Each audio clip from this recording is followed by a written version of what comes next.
since Jay-Z has taken over who we've had during Super Bowl. It's been Rihanna, Bruno Mars, J-Lo, Shakira, and J Balvin and Bad Bunny. It's a very different breed of folks if you look at the traditional way we were doing things. That's a cultural curation. As we look at youth culture, it's being driven by women and also LGBTQ sentiments. The NFL started saying, hey, okay, we probably need more Latinos. How do you apply your existing community to be part of that movement, if you do? We do at times, and it's challenging. When you're making these huge decisions and changes for the NFL, do you feel like you're affecting American culture? Of course.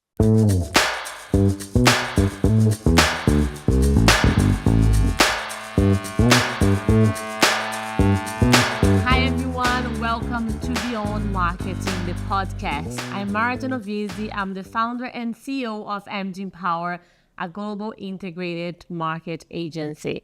It's a pleasure to have joining us all the way from New York City, Javier Farfan. Javier is the cultural marketing strategist for the NFL, the iconic American National Football League. We will discuss how communication strategies are developed across those industries that hold some of the most passionate fan base, such as sports, music, tech.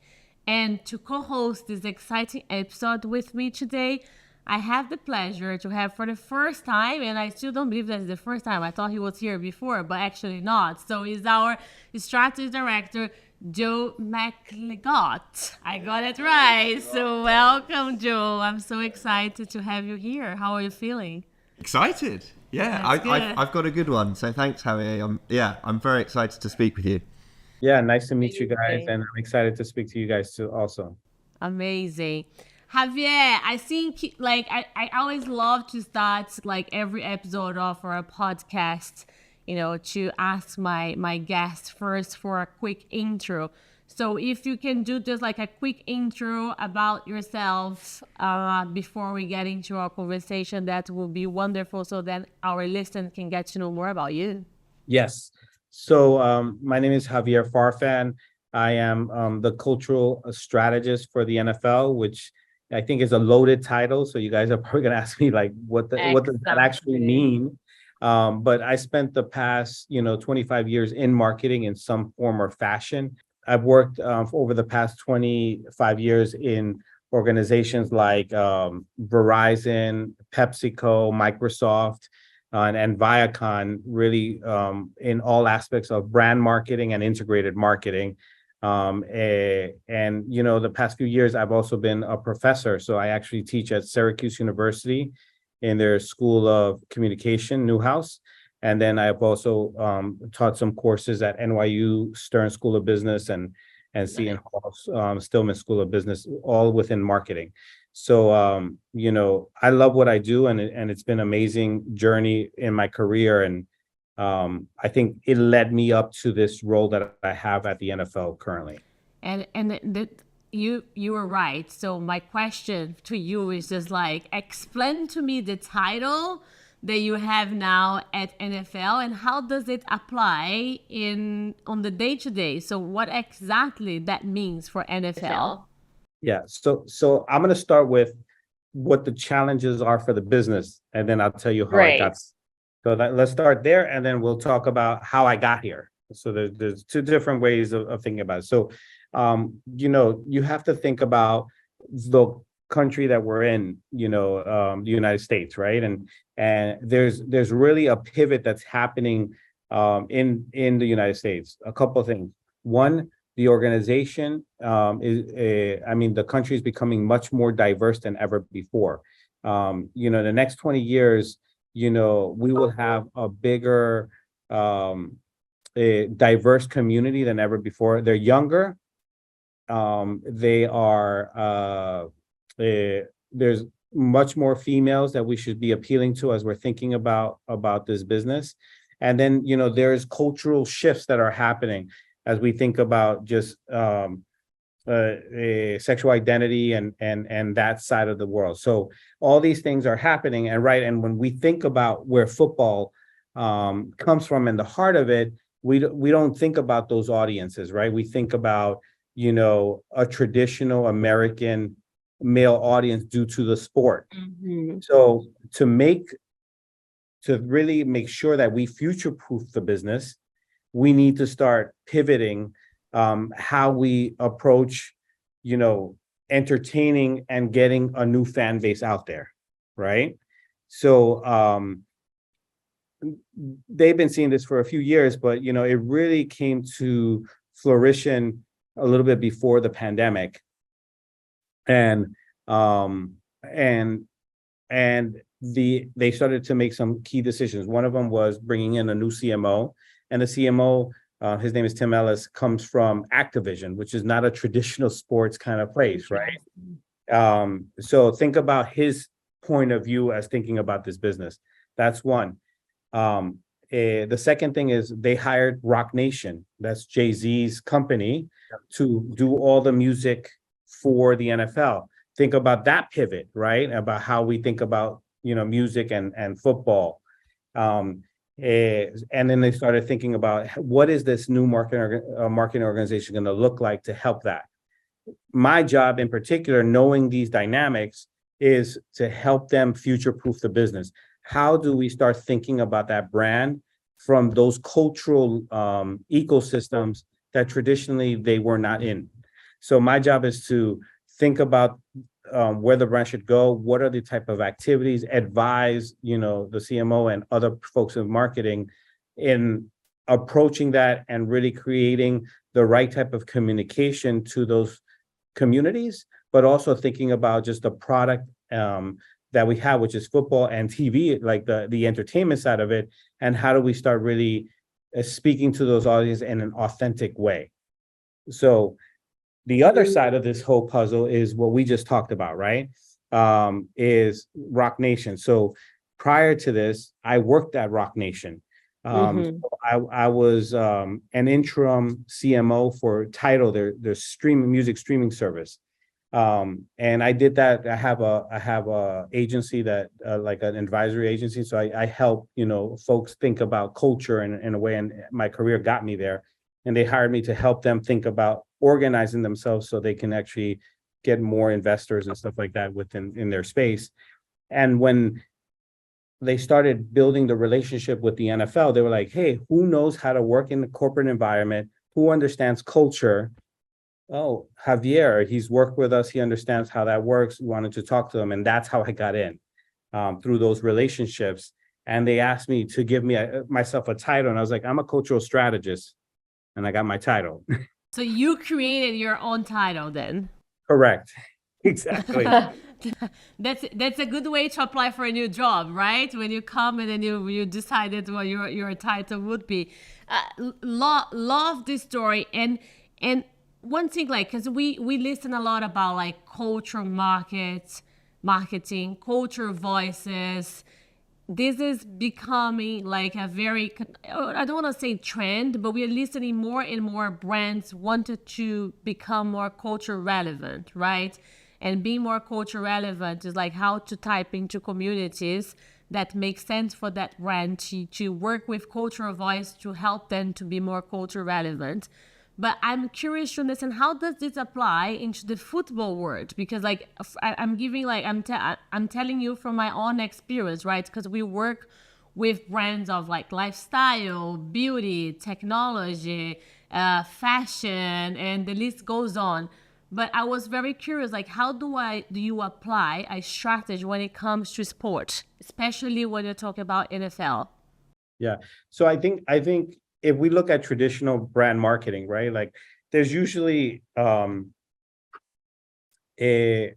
guess two spheres that people look at: demographics, right? Like who we're going to attack, because that helps us define the market, the business and market opportunity.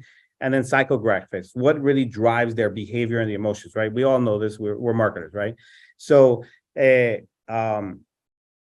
lot of the work prior to me being here is understanding where the business opportunity is. And then we started seeing, the NFL started saying, hey, okay, we probably need more Latinos, because they're going to, 1 out of 4 people under 18 will be of Latin descent in the United States. So 25% of anybody under 18 will be Latino.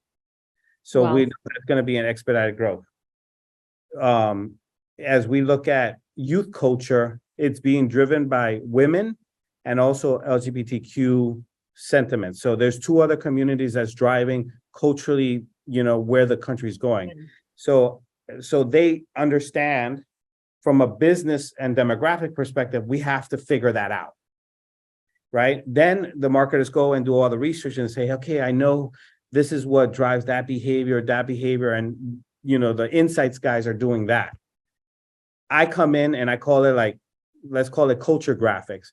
How do you apply those insights to go after those particular communities?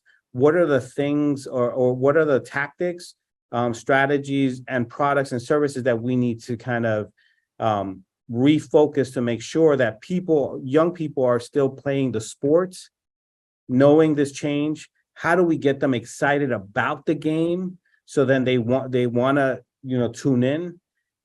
So those are the things that, as a culturalist, I come in and get that information, dive deep into, kind of think about it as anthropology, really understanding what drives that core of those key consumers.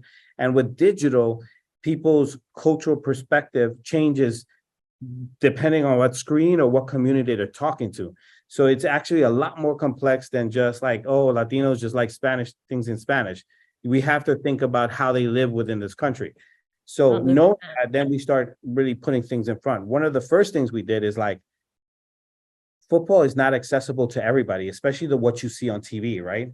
It's big, strong men, right?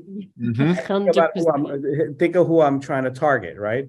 So how do we get people excited about the game of football and understand the rules of football for this casual fan that hear about it or watch it during Super Bowl, but doesn't watch it during the season? Well, you got to get them to play. So all of our initiatives in the past couple of years has been flag football. Flag makes it more accessible to all those communities that we have. It kind of shows leadership traits. So then now we have to figure out, okay, how do we bring that into the communities that we care about, right? So, and that's where the cultural nuances come in, right? Dealing with communities in, urban New York City versus suburbia of Texas are very different characteristics. How do we think about it? How do we get the clubs, meaning the teams, to give them roadmaps to how to figure and tackle that problem? So that's just an example of that. I don't know if I answered your question. No, you did, 100%. I have I'd be really interested by that notion. I'm completely with you. To get various different communities across the entirety of the US to want to play football means a very different thing wherever you're saying it. And you mentioned briefly that you targeted clubs with roadmaps. I'd just be really interested if you could expand a little bit on the objective is the same across the US, but how do you then get the scale that's so different, because your team can't go to every community and say they'll need this, they'll need that. How do you roll that objective out but so differently in different places? Yeah, I think it's a combination of giving them tools that they can use globally, right? Because this is not just right now we're predominantly we're focused on the United States, at least I am. But we have a whole international team, right? And we're killing it in Mexico, we're killing it in Canada. So we give them tools or assets, let's call them, that people can actually use across that. That could be a TV asset, that could be a social asset, that could be kind of how to position, flag football within your community. Then we hand those tools over with a toolkit and talk about regionality and what are things that they need to consider as they're going into that. And depending on what part of the country, we can give them even more specifics. Texas is predominantly a Mexican, community, right?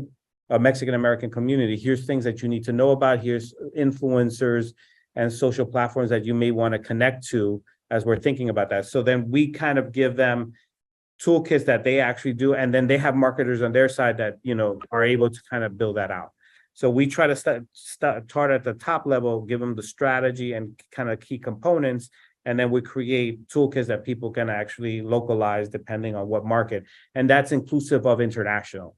So we do that same thing with Mexico. And Mexico has done a much better job at increasing flag football than ever before, because a lot of the stars and the winning teams of flag football are coming out of Mexico. But they established a program with the country of Mexico to bring flag football in 20 years ago. So you're starting to see that output. So if you look at the commercial that we just launched, the NFL launched during Super Bowl, it has nothing to do with football players. It's about a Mexican Latina who actually plays flag football, and where the business will go from there. And how, because like you already have on Instagram alone, you guys have 27.5 million followers, right? Which is a giant community, right? How do you apply your existing community to that strategy when you talk about like bringing cultural relevance and cultural strategy? How do you apply your existing community to be part of that movement, if you do? We do at times, and it's challenging. Yeah. So it is the debate that happens, and that's where the art and science come in, right? Because the folks that sit and manage that particular community, they're true to their community. Their job is to grow that community and keep them engaged, right? As a strategist myself, I come in and say, hey, we need to create more youth programming there. How do we do that? I could provide them suggestions, but they know their audience. So that's where the art comes in. Hey, let's figure this thing. Let's do this. Let's do that. I'll give you a perfect example. We just launched a youth program, a flag football campaign. We brought them in, and what they were able to do is actually create storylines of football players and their families doing flag football as a way to make that connection, right? So it still relates to that, but also connects. We also brought in celebrities like Metro Booming, Cuervo, to actually bring a little bit more of a celebrity point of view on flag football, which is still attractive to that larger base. So that helps us get in. And then we profile women that are killing it. And there's, it's very creative and cool looking content when you see them kind of dipping and dabbing through that and integrate that into our feeds. So that's how we think about it. On the Latino stuff, we're doing the same thing. We, in all of our research, people are looking for what we call relatable heroes in the Latino community. So we know that. So what we decided to do is like do an audit. How many players of our Latino descent? There's 51 players that nobody knew about. That's not a conversation we have. So the strategy there is let's show their origin stories and let's target this audience using those channels to bring them in. It's really interesting. And a lot of what you're doing is to reach new audiences, which makes total sense. But your existing audience and I suppose stereotypical NFL audience is still enormous and still massive and still needs tending to. What are you doing on that front to kind of keep them engaged? We don't, that is not my world. Okay. That's the other team, right? Yeah, but there's a whole, like the organization as a whole does that, right? So I think they're consistently making sure that that they don't lose fandom, right? And what the heart of fandom is, and that is the sport, right? What you're starting to see is the imagery and the design behind the creative campaign starts bringing in some of the elements that we're talking about. Gotcha. That's cool. So you see that we're going to start influencing a little bit of that core, right? So, and if you look at the what we call the kickoff spot, the spot that launched the season last season, we created a rally, right? People, we're getting ready for football in a big space, but we created egg hunts in there for the young people. So there's this Latino boxer, Ryan Garcia, who's like hot. He has like 6 million people on social. He's in the spot, right? We have Lil Wayne in the spot. We have the winner, a couple of female rappers in the spot. So we start integrating them so then they could start becoming part of how football fandom relate.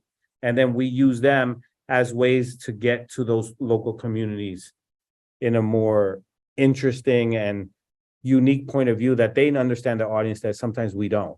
And do you, like with the Super Bowl, right? Because we cannot have this conversation without talking about about Super Bowl. Do you apply the Super Bowl event into your cultural marketing strategy? So, or is it any like, because it's a huge platform, right? The Super Bowl is just it's beyond the US, right? It's the day that globally everyone waits for that day, right? So how does the Super Bowl is linked to your overall strategy? If Like you said, it's the global tempo, right, of the yes, world. Out of the top three, right? We're one of those guys.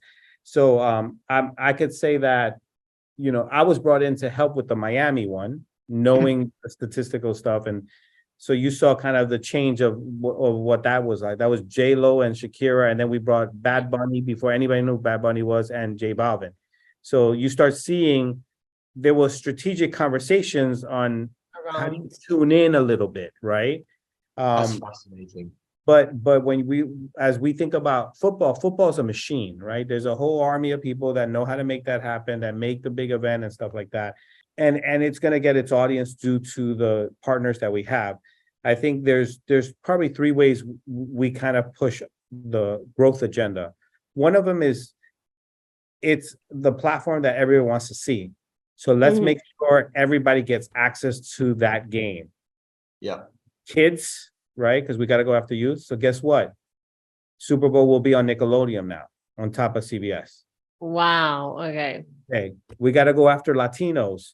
This is the first year we're going to have Super Bowl on Univision, a Spanish full-on broadcast. So now you Wow. have 3 channels in the United States targeting very different people, right? And hopefully they don't cannibalize each other, but it's more about making sure we're making it, because those broadcasters know how to talk to those audiences. So those are strategic decisions that are being made, but they're influenced by our group, right? And then we manage that process to give them access and come up with creative ways to really talk to that audience through those broadcasters. Then the second piece of it is experiential, right? It is 7 days of activity going on. So, and there's local communities that everyone wants to be there. How do you give them access to these things? How do you program against those? So think about it. We care about kids. We want people to play flag football. What do you think we're going to do during Super Bowl week? Have them Gonna play bring the football, kids. invite them to there. You know what I'm saying? How do we get more Latinos to care? Well, maybe we give scholarships to kids during that time who are using football as a place as football as a way to build character, and tell the world that we're doing that and showing that we're giving back to the community. That's another way of doing that. So we start creating programs that lead up to Super Bowl, knowing that the casual fan cares about that. Because if I get the casual fan hooked, then I could bring them into the game later on. So it's a big way to bring people in. So it's a combination. The way you guys do is a combination, because I love the fact that you said that experiential, right? Because experience today, nowadays, is everything. Like it's not more looking just like an online activation without thinking of an offline activation which is the experience. So looks like you guys are doing both. Like you're doing your social strategy, but also combine that with the biggest event in the world and bringing the youth like into that experiential opportunity. Exactly right. Exactly right. And then the other piece when you talked about social is then we look at partners that we want to work with. So perfect example, we have a huge deal with TikTok. Well, we branded our tailgate TikTok tailgate. So it was branded, we create program around it, and it's a pre-show leading up to Super Bowl, just type of things like that. And it's like, they help us pick the TikTokers that we want on there, but there's probably a celebrity that we have perform.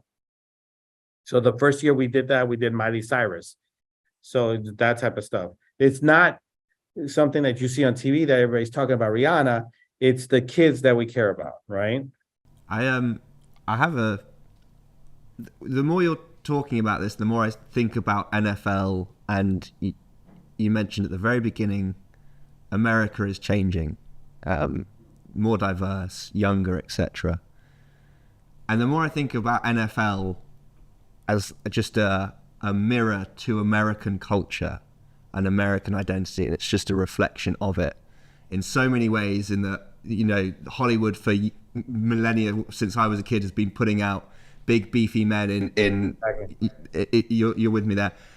I'd be fascinated to know, when you're making these huge decisions and changes for the NFL, do you feel like you're affecting American culture, not just sport NFL culture? Of course. We know that we are a reflection of how American culture is looked at, and we care about that, right? So we make some really strategic decisions. One conversation that we've been having as we were planning is, think about the archetype of what a man is. Characteristics are associated to that. Think about the evolution that's happening to a man now and what the characteristics of today's man is, right? When you look at inside and you speak to these young folks, you know, they're not the typical what we think about a man to be, right? We want to tell those stories. So a lot of the work we're starting to do is, we call it helmets off. Let's show the breadth and the complexity of what a man is today. You know, they're a lot more empathetic. They're more, you know, inclusive, you know, so let's tell that. Let's change that frame of reference as we're thinking about it. One example of that we do from Pro Bowl, instead of doing a traditional football game, we did a flag football game, and their coaches were females. You know what I mean? So and how do they interact with them to actually help them through that process? And of course, we have to stay entertaining, right? So entertaining is still a key component in what we do. So. Yeah, because you said about entertainment, because there's a lot of music and tech combined with everything NFL does, right? Yeah, 100%. I mean, look, we are NFL, so everybody comes to talk to us. That's a technology company. They want to partner with us in some capacity. And, you know, I think we have a lot of smart people on that side, and we're constantly innovating on that and testing out what we can and what we can't do. So you're starting to see, you know, the implications of where technology is going. And we're willing to do that. And that's really more of a business development kind of like role. And then marketing comes in to kind of really bring that to life in some capacity. On the music side, it's been the foundation of what Super Bowl has been doing. Yeah. So we really try to ground ourselves in that. So we try to incorporate music wherever we can. Again, you know, music is a hard one because there's licensing, there's talent, you know, so it's an art form, you know. Sometimes things hit, and sometimes, you know, things are a little bit more challenging to make happen. But I think the curation becomes a cultural component of, you know, what is to be shown in that screen. Think about, since Jay-Z has taken over who we've had during Super Bowl, it's been Rihanna, Bruno Mars, J-Lo, Shakira, and J Balvin and Bad Bunny. It's a very different breed of folks if you look at the traditional way we were doing things. That's a cultural curation, understanding where we're going. You mentioned like one of the objectives as well is to make the football more accessible, because like it is not as accessible for everyone, right? And now you mentioned about innovation, that you guys are looking into where digital and where the landscape is going and working on innovation and apply that if it's relevant to you guys. But we cannot talk about innovation without talking about AI, right?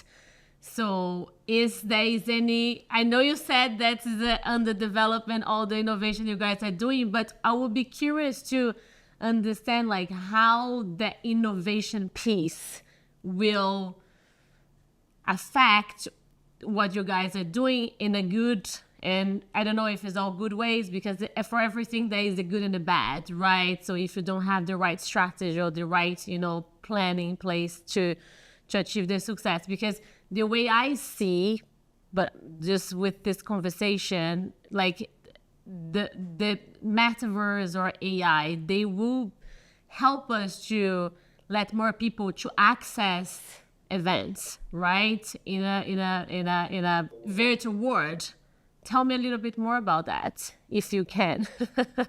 I mean, look, I could tell you what we've done, and I can't say that I had any input in that. So I'm just kind of giving you a preview of what I know due to where I work at, right?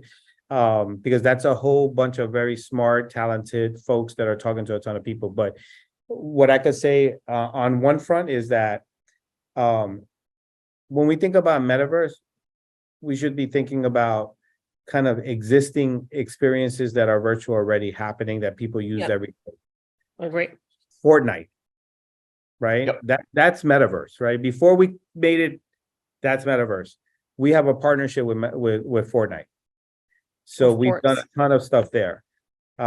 We think about Roblox, young people. Remember, we're trying to go after young people. We have a partnership with Roblox, so we have experiences and environments there that talk to that use experiences like our stadiums and players and stuff like that within their experiences. So there's, I don't know the details behind it, but there's experiences there.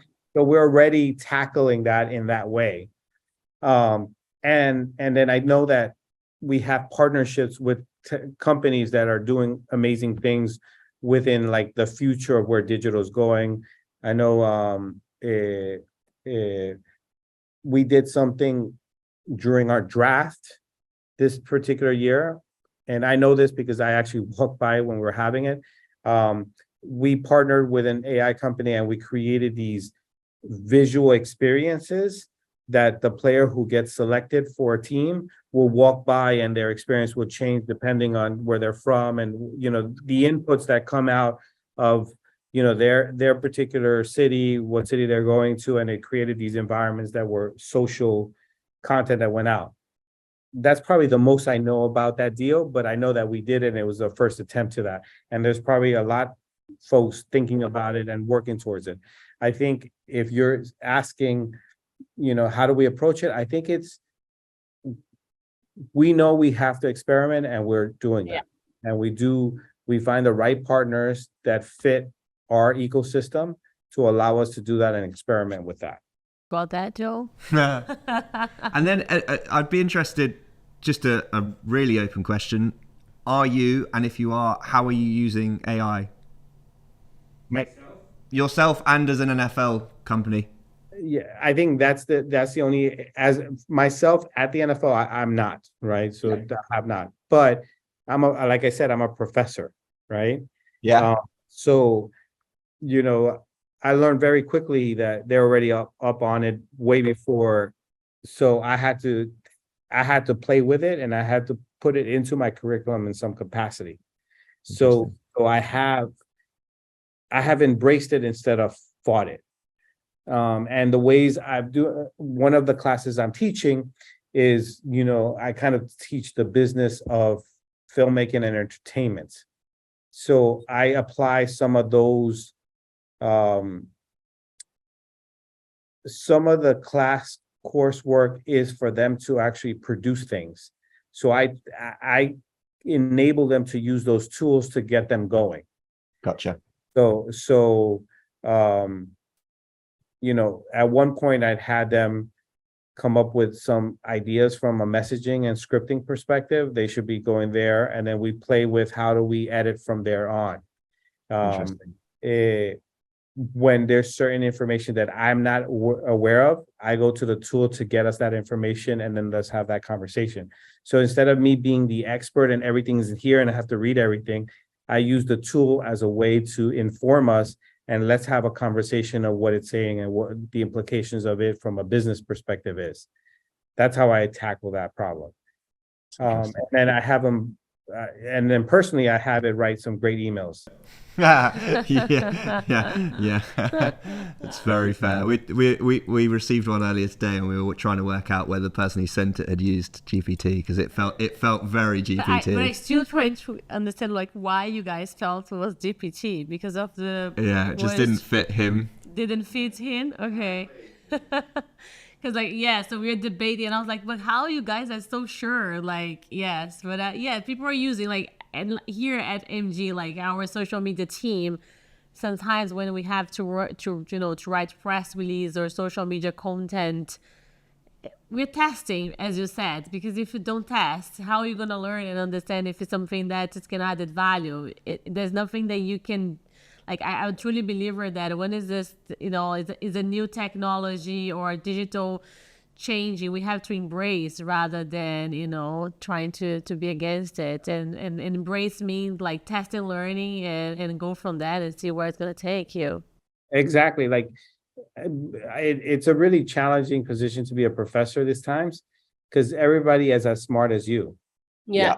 You know what I mean? So then what is your job as a professor is my thinking, right? The only thing I'm really bringing at the table is experience, access, and then, and guidance.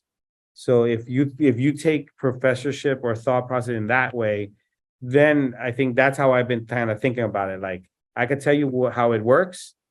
I could give you access to people that know how to do that stuff, and let's talk through it so I could guide you through that process, because a lot of people have all the information and tools on this computer, and then I think they become, the creators of tomorrow, right? Give them the tools to do that, because people are doing that on their own already. You said like they are the creators of tomorrow. How do you guys work with creators and influencers? How do we engage them?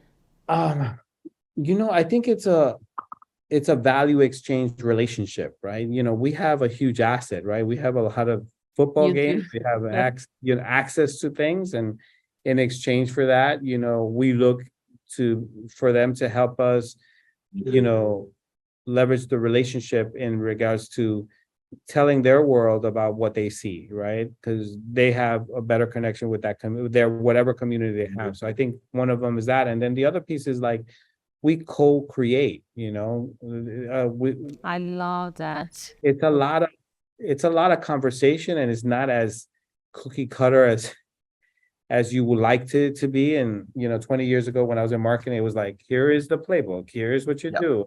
Mm-hmm. It's not that, it's relationship, Yeah. So like right now we're working on a collab for one of our meaning a merch collab with a creator out there, a designer, and it's a conversation.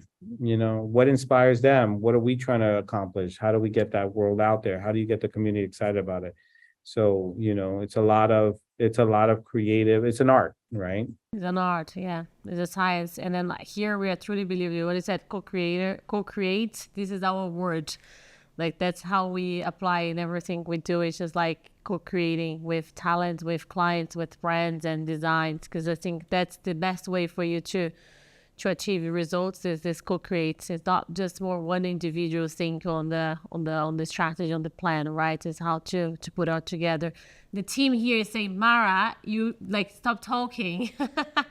Your time is gone. But Javier, it's been a great you want more. Okay, Dragon Joe go on very more. Quickly, okay, go. I just because you're a professor and I'm interested to know what you're trying to teach the marketers of the future. The good question.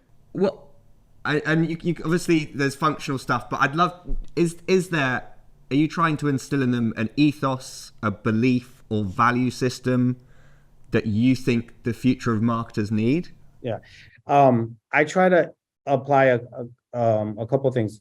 I want them to understand the competencies they need to be successful in any class to go into. So like, collaboration, project management, those are things that wherever you're at, regardless you're a marketer, finance person, or like, your family, you got to figure those things out. So I try to make sure that I identify those things. And then there's specific ones depending on what subject I'm talking about.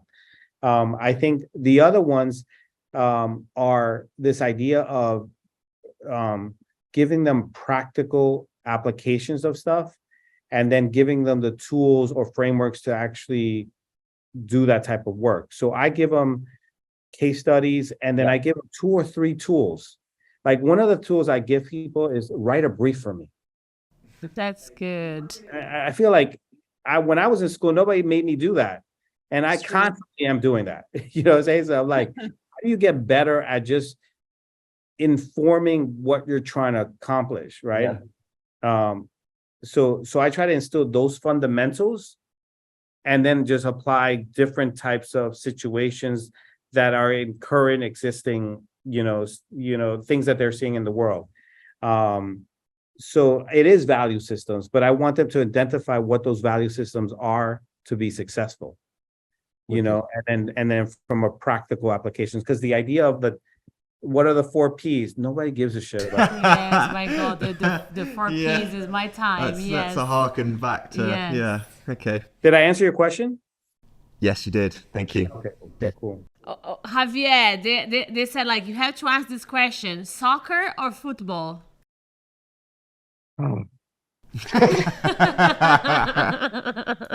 Okay, so I'm gonna wear 2 hats. I'm gonna kind of cheat a little bit.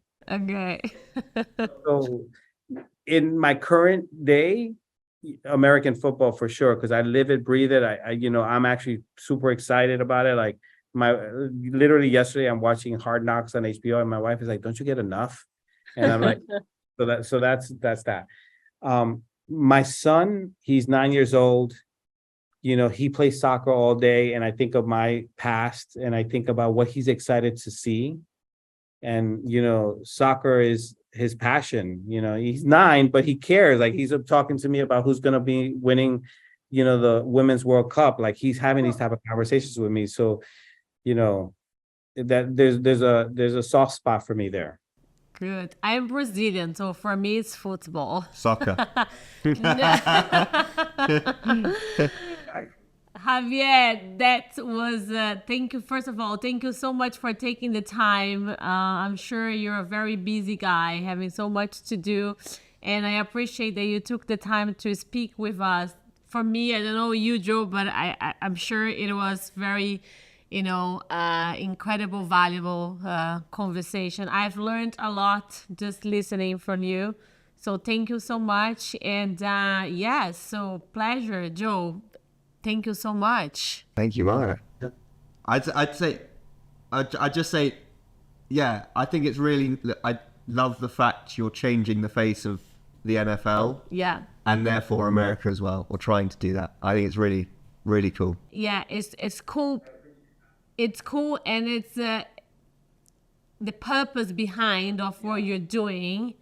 It's beautiful, because everything that you described today and your objectives and what you're trying to achieve within your role, that's such a strong meaning and a purpose that I think that's probably is one of the reasons that you're so excited about what you're doing, because the purpose behind what you're trying to achieve is it's going to change lives, and as you said, like you youths, like kids and in America. So well done, and congrats for everything you've been doing and achieving so far. Thank you, I appreciate that. Well, we'll be in London for a couple of games, so email me and maybe we can get you into a game or two. We would love to. That would be like I've never been, so for me I have been a Brazilian football game, but not an American football game. So I would love that experience. You're gonna have to say that you like American football after that. Yes. So. Oh my God. Okay. So I will tell that in secret, because otherwise my Brazilian friends, they're gonna kill me. Thank you so much, Javier, and thank you so much for everyone that's here with us today listening, and hopefully you have enjoyed this conversation. And if you're not following us, please make sure you do on YouTube, Apple, Amazon, and Spotify. And I see you on our next episode. Thank you so much, everyone. Thank you. Bye-bye.